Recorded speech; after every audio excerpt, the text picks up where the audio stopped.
Fee in my hand cost $4.50. The email on my screen was about to cost me everything I'd built over 18 years. Subject line, organizational restructuring, mandatory assessment meeting. 2 p.m. I'm Brandon Cole, 46 years old, 18 years at Pinnacle Systems. Divorced father with a daughter, Olivia counting on me for her final year of college tuition. Read the email twice.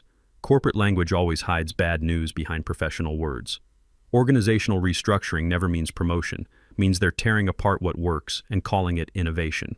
Watched it happen to others over the past 6 months since Apex Ventures bought us out.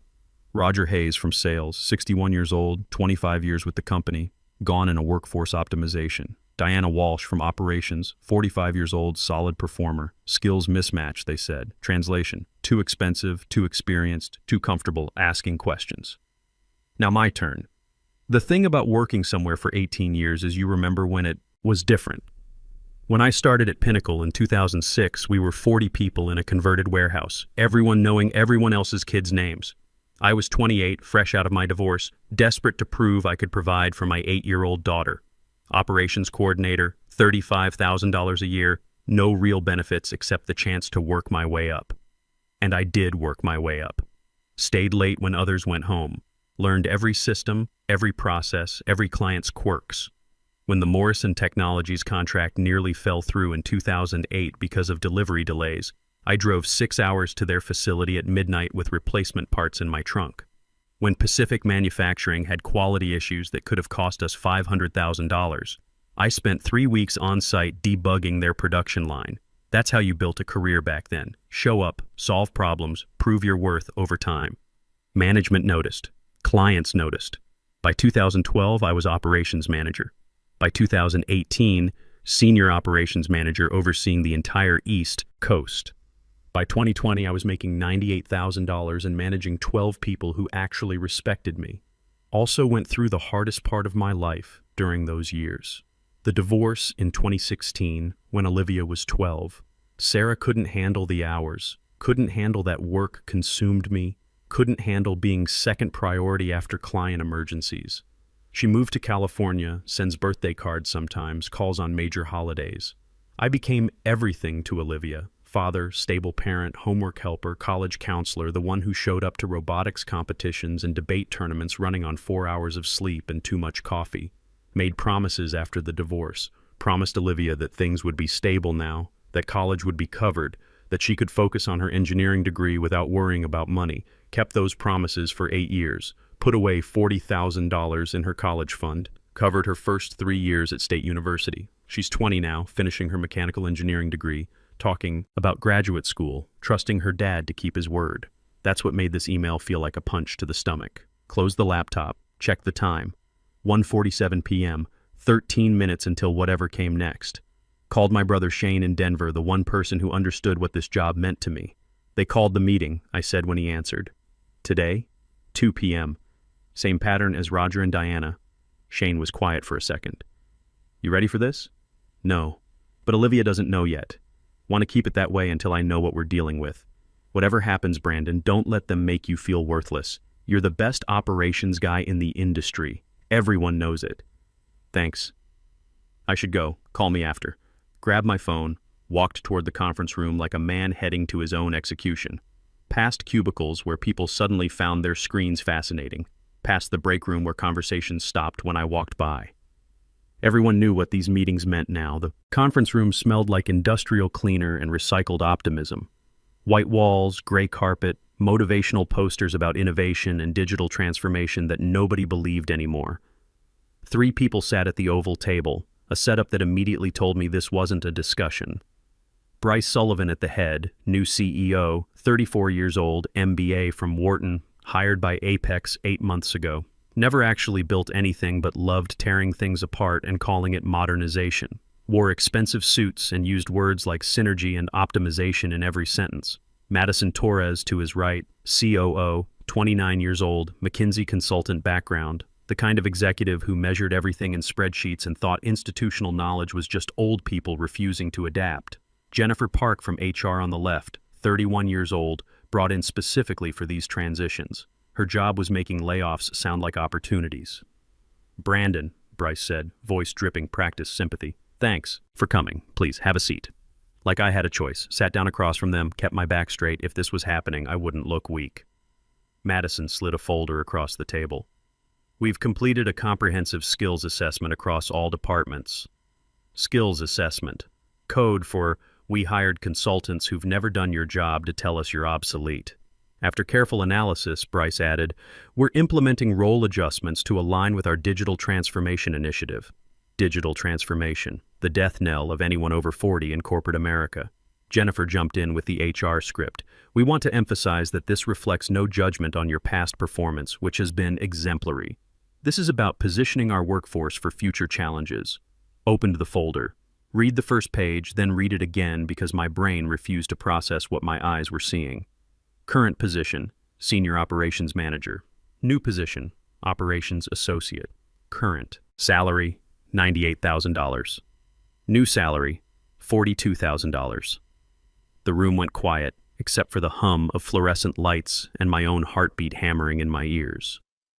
$42,000 a year. That was a 57% cut.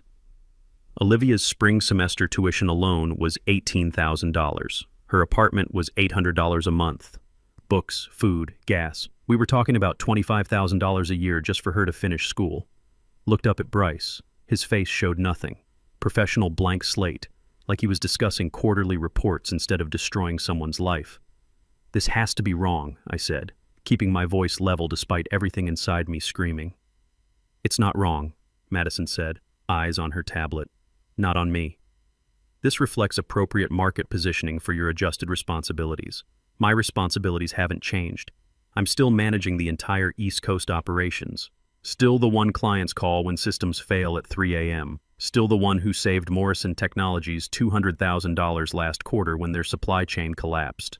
Bryce cleared his throat. Your responsibilities will be adjusted accordingly. We're implementing a reverse mentoring program. You'll be paired with Ryan Williams, our new digital operations specialist. Recent Stanford graduate. Very bright kid. Ryan Williams. 24 years old. I'd seen him around the office for 3 months. Good kid, smart, eager. But he'd been here 12 weeks. I'd been doing this job since before he could drive. So I'm training my replacement? I asked. You're learning from him, Madison corrected. Digital native perspective. Fresh approaches to legacy processes. Legacy processes.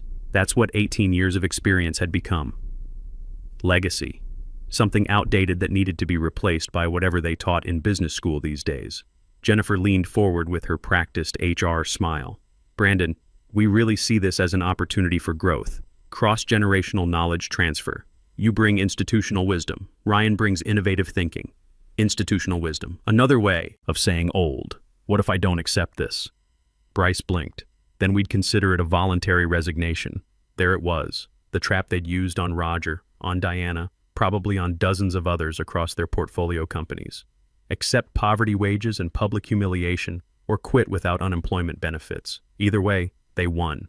Either way, they saved money and got rid of expensive experience.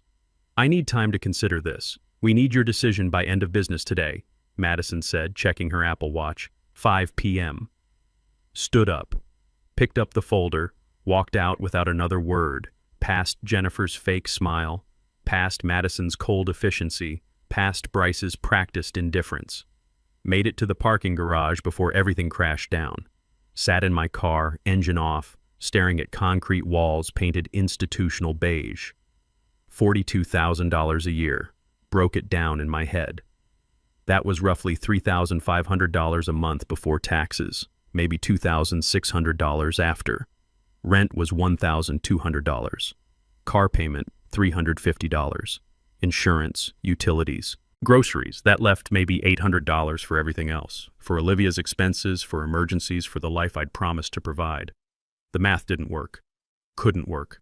Not with a daughter depending on me. Phone buzzed. Text from Olivia. Dad, great news. Professor Williams wants me to apply for the graduate research program. Full funding if I get in. Application fee is $500 due Friday. Also need transcripts sent. Another $200. This could be everything I've worked for. Stared at that message. $700.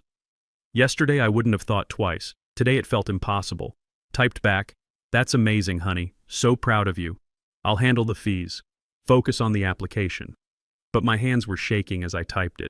Called Shane back. How bad? They want to cut me from $98,000 to $42,000. Operations associate, reverse mentoring with a 24-year-old. Silence on the line. Then, Jesus, Brandon. That's not restructuring, that's humiliation. Tell me something I don't know. What are you going to do? I don't know. If I quit, I get nothing. No unemployment, no severance.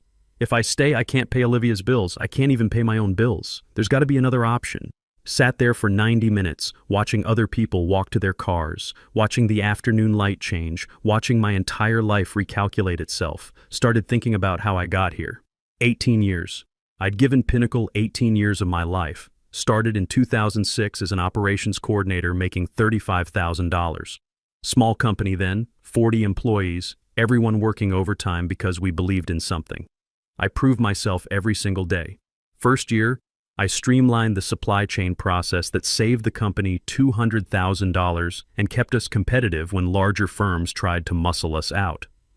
Second year, I landed the Morrison Technologies contract that grew into our biggest account. By 2010, I was managing operations for 60% of our client base, built relationships, not just processes. When Daniel Morrison's daughter got into MIT, I sent her a congratulations card. When Elizabeth Garrett at Garrett Industries lost her husband, I was at the funeral.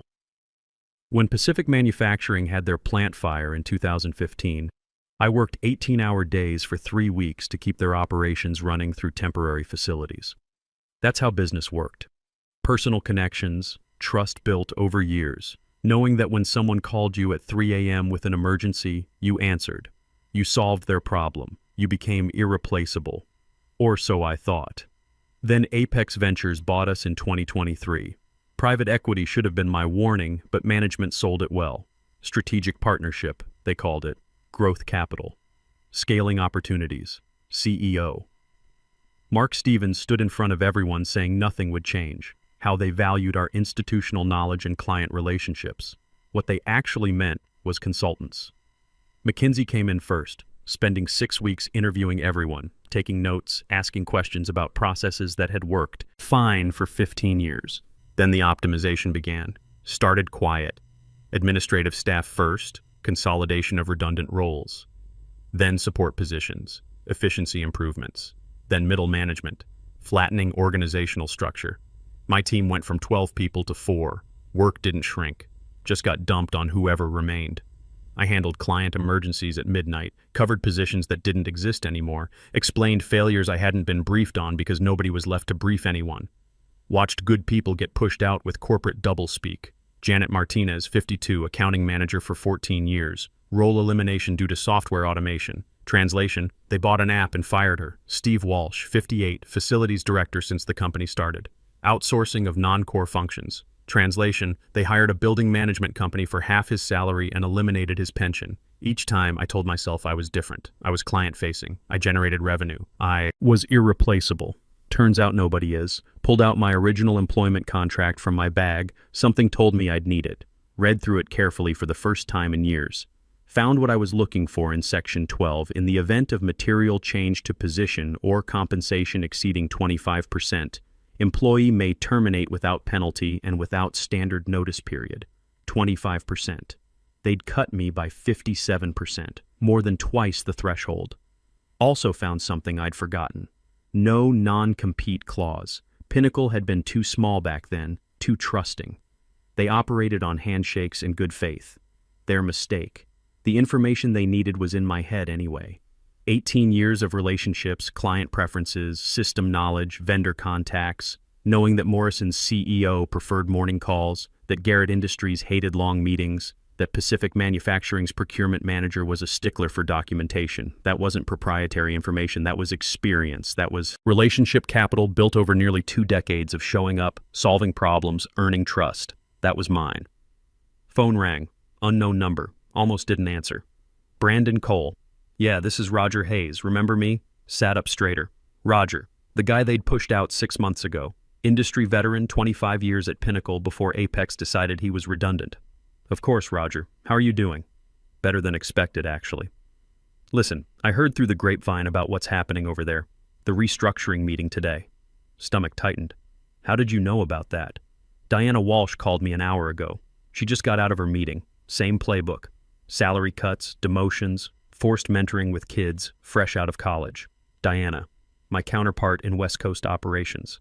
If they were hitting her too, this wasn't about my performance. This was systematic.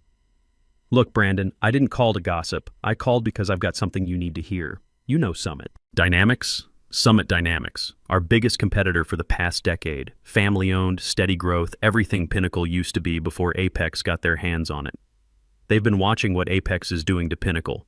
They know good talent when they see it getting mistreated. Are you free for coffee tomorrow morning? 7 a.m. Mitchell's Cafe on Oak Street? Should say no. Should tell him I needed time to think.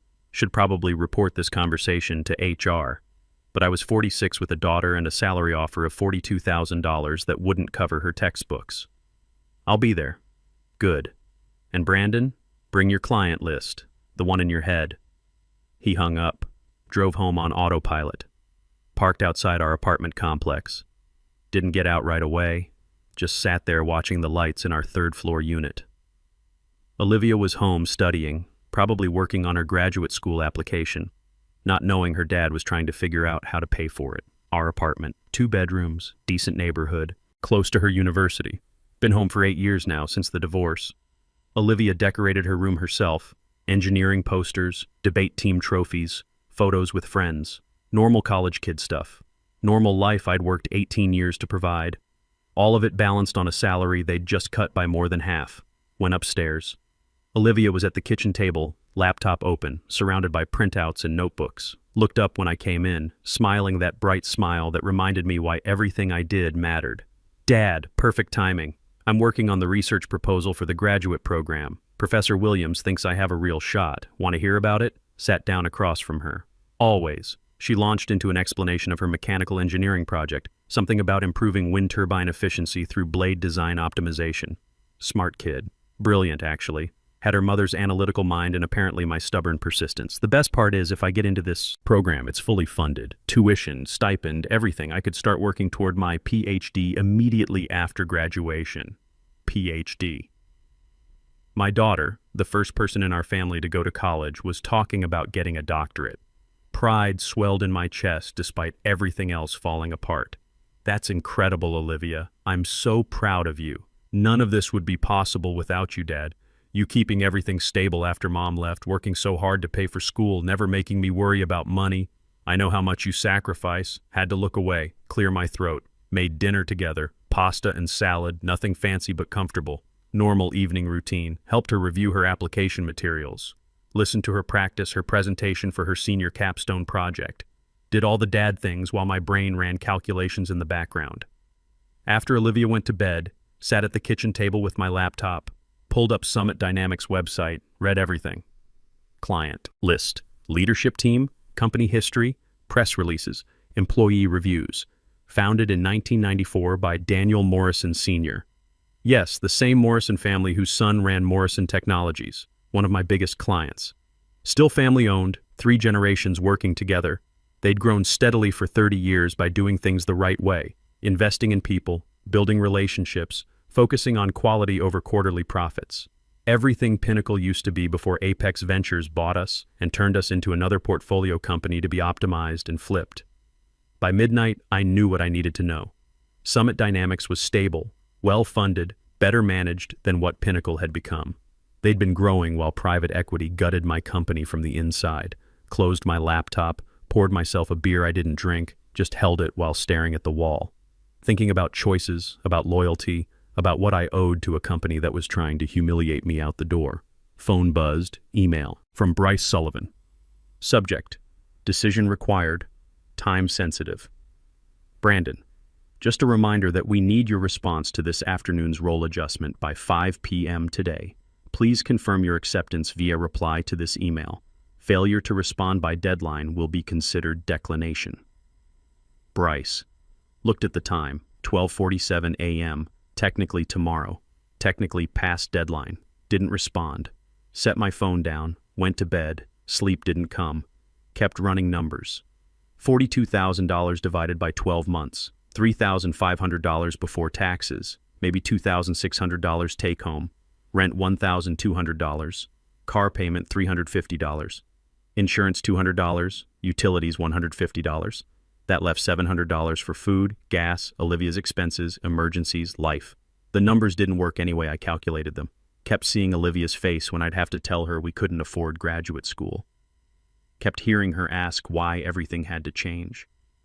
Kept thinking about promises I'd made after the divorce, that things would be stable, that she could focus on her education, that Dad would handle everything.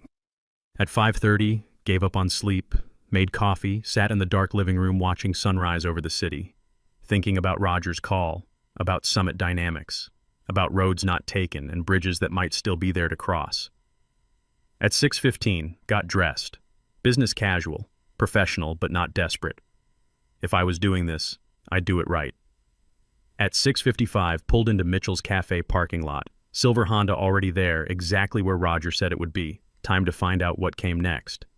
At 7 exactly, walked inside Mitchell's Cafe. Roger Hayes was in a corner booth, late 50s, reading glasses, looking at his phone. Saw me, stood up, extended his hand. "Brandon, thanks for coming." Handshake was firm, confident. Slid into the booth, coffee already waiting, black, no sugar. "How did you know how I take it?" Diana told me. "She pays attention to details, always has. Is she coming?" "Already did." Different meeting, same opportunity. Roger pulled out a folder. "Here's what I want you to know. This isn't charity. This isn't some old-timers club feeling sorry for each other.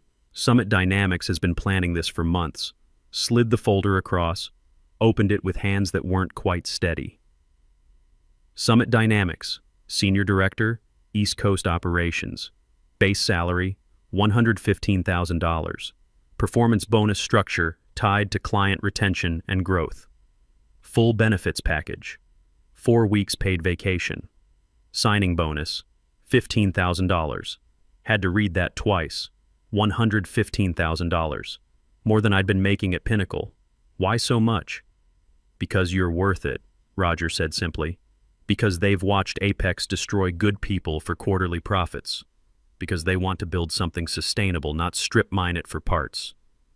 He leaned forward. "Brandon, we're not talking about jumping to another corporate grinder. Summit's owned by the Morrison family. Remember Daniel Morrison from Morrison Technologies, your client for 8 years? I nodded. His father started Summit 30 years ago. His son, Daniel Jr., runs the operations now. Family business, 3 generations. They understand that experience matters, that relationships take time to build, that loyalty goes both ways." "There's something you should know," I said. "I'm not coming alone." Roger raised an eyebrow. "Diana, if she's getting the same treatment, and you said she was, we've worked together for 12 years. She knows West Coast operations better than anyone at Pinnacle. Already planned for. Her offer's been approved. Diana Walsh, Deputy Director of Operations. She starts Monday." "What about my clients at Pinnacle? What about them? They're going to get screwed when Apex brings in cheap replacements. Morrison Technologies, Garrett Industries, Pacific Manufacturing. These are relationships I've built over years. These people trust me." Roger smiled. "That's exactly what Summit is counting on. Quality service, experienced management. What do you think happens when those clients realize Pinnacle replaced you with Ryan Williams? Smart kid, but 3 months on the job?" Phone rang. I looked at the screen. "Bryce Sullivan." Roger nodded. "Answer it." "Brandon Cole." "Mr. Cole, this is Bryce. We haven't received your acceptance email from yesterday's meeting. That's because I haven't sent it. The deadline was 5 p.m. yesterday. We need your decision now." Looked at Roger. He was watching me, waiting, coffee cup halfway to his lips. "I've made my decision. I'm resigning, effective immediately." Silence on the line. Then, "You can't just quit without notice. Check my contract." Section 12. Material change in position or compensation exceeding 25%. I have the right to terminate without penalty or notice period. More silence. "You'll regret this," Bryce said. Voice tight now, corporate mask slipping. "No," I said. "I regret not doing it sooner." Hung up. Roger was grinning. "How's it feel?" "Terrifying and incredible. When do you want to start?" "Monday?"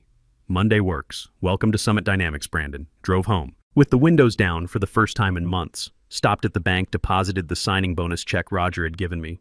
Picked up groceries. The good coffee, steaks for dinner, flowers for Olivia. Got back to the apartment around noon. Olivia was at class, advanced thermodynamics or some engineering course I couldn't begin to understand. Left the flowers on the kitchen counter with a note. For my brilliant daughter. Application fees covered. Go change the world. Dad. Sat at the kitchen table, opened my laptop. Time to burn the bridge properly. Started writing. Subject, moving forward. After 18 years with Pinnacle Systems, I've decided to pursue a new opportunity. Effective immediately, I'll be joining Summit Dynamics as Senior Director of East Coast Operations. I want to thank each of you for the trust you've placed in me over the years. Those relationships have meant everything, and I hope we can continue working together in my new role. If you'd like to discuss transition options, please don't hesitate to reach out directly. With gratitude, Brandon Cole hit send before I could second guess it. Sent it to every client I'd worked with for the past 18 years. Responses started within the hour. First from Daniel Morrison Jr. Brandon, congratulations. We've been concerned about service quality since the Apex takeover. Can we schedule a call this week to discuss moving our contract? Second from Elizabeth Garrett. About time. We've been waiting for you to make this move. Let's talk Monday about transitioning our account. By 3 p.m., I had responses from 8 of my 10 major accounts. All wanted to discuss making the move to Summit. Phone rang. Madison Torres. Mr. Cole, we need to discuss your unauthorized client communications. I sent a professional notice of employment change, standard practice in the industry. You're attempting to solicit our clients. No. I'm informing people I've worked with for years that I'm changing companies. What they choose to do is up to them. We'll be pursuing legal action. For what? I don't have a non-compete. I haven't taken proprietary files. I haven't shared trade secrets. Check with your legal team before making threats you can't back up. Silence. Then she hung up, started laughing. Not because it was funny.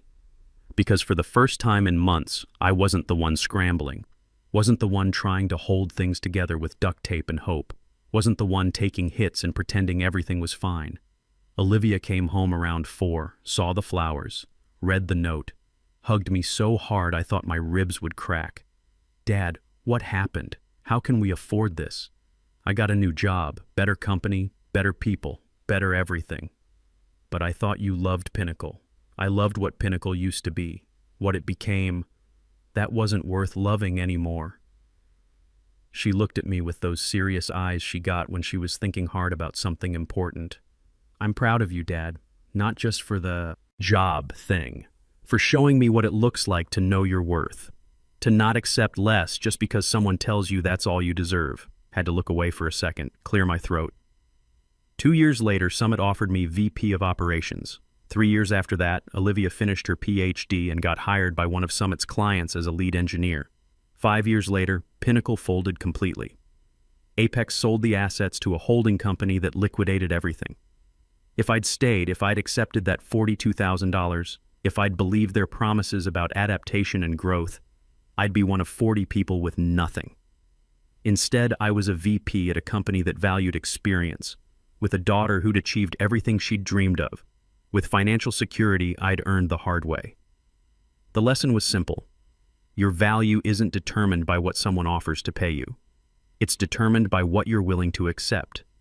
The moment you stop accepting less than you deserve, everything changes. That's what happened when Bryce slid that folder across the table and told me I was worth $42,000. He was wrong, and thank God I knew it. Sometimes the best thing that can happen to you is someone showing you exactly how little they value what you bring to the table. It forces you to look elsewhere, to people who understand what experience actually costs and what loyalty actually means. I learned that morning in Mitchell's Cafe that there are still companies run by people instead of spreadsheets. Still places where doing good work for a long time means something. Still bosses who understand that replacing 18 years of knowledge with 3 months of enthusiasm is a losing proposition.